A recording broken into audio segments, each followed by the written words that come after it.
Hey there, I'm Faris, and today we're diving deep into a wild tale of synthetic pants, a judgmental Rosnet, and one GAN that refused to make anything but pixel mush. Buckle up, because Fashion Eminist just became a runway of chaos.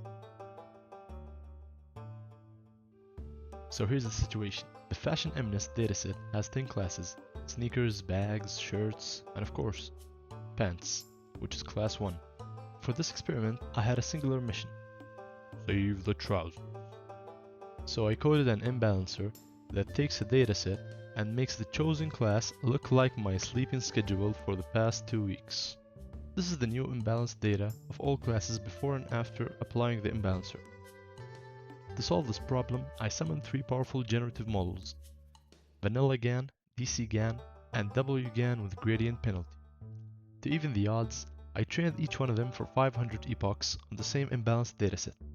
Vanilla GAN, fully connected and nothing fancy. The generator takes noise and tries to make images. What I got? Almost identical images of fabric that looked like trousers, but they were very noisy and lacked variety. Classifier metrics did improve, but it felt like being complimented by a mirror. It's technically true, but still kinda fake, and not very beneficial. We'll talk about it more later inshallah.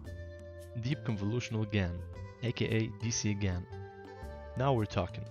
With the convolutional touch of transposed convolutions and the usage of batch normalization, which is the first GAN to use it by the way, DC GAN actually started generating images that looked very good and similar to the real images. After I noticed the improvement from Vanilla GAN, I tried training it on CFAR10 dataset, where it summoned this cute dog, and this one. So I dropped it. Wasserstein GAN with gradient penalty, aka W GAN with GP. With the usage of Wasserstein loss and gradient penalty, no sigmoid in the output layer, and linear activation at the end of the discriminator, well, technically it's called a critic, as mentioned in the original paper. Training was stable, gradients behaved, and it didn't collapse like vanilla after leg day. How about the trousers? They were really good, with multiple variations as well. Now with the synthetic data generated, it was time to train the classifier. I used the Resonant 18 classifier for 15 epochs in a binary classification scenario of tops versus trousers. I trained it on the imbalanced dataset once, and 3 times on the balanced versions fixed by the 3 GANs. Now let's look at the results. Imbalanced data gave lower recall and F1 score, which means that it is missing more positive cases, alongside the unbalanced F1 score harmed by this recall. This is due to the biased dataset towards the majority class. With balanced data from DC GAN and W GAN, we got higher accuracy, higher recall, and more balanced F1 score.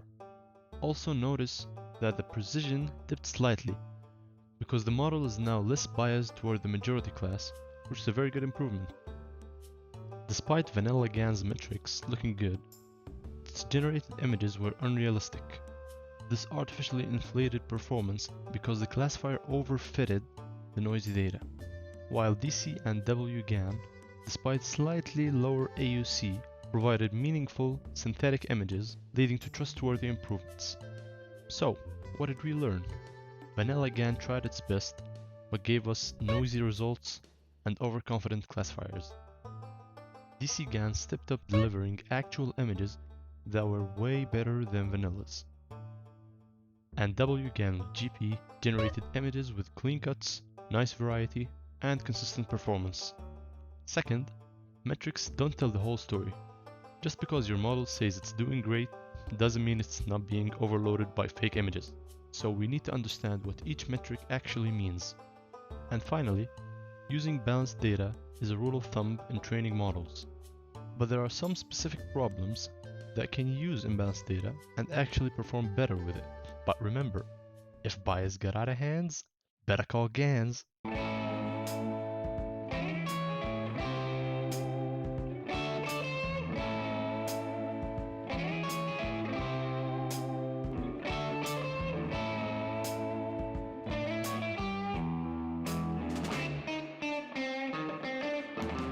If there's any thought that I think of me for a little support. At a time of need, it'll be enough. Another chance.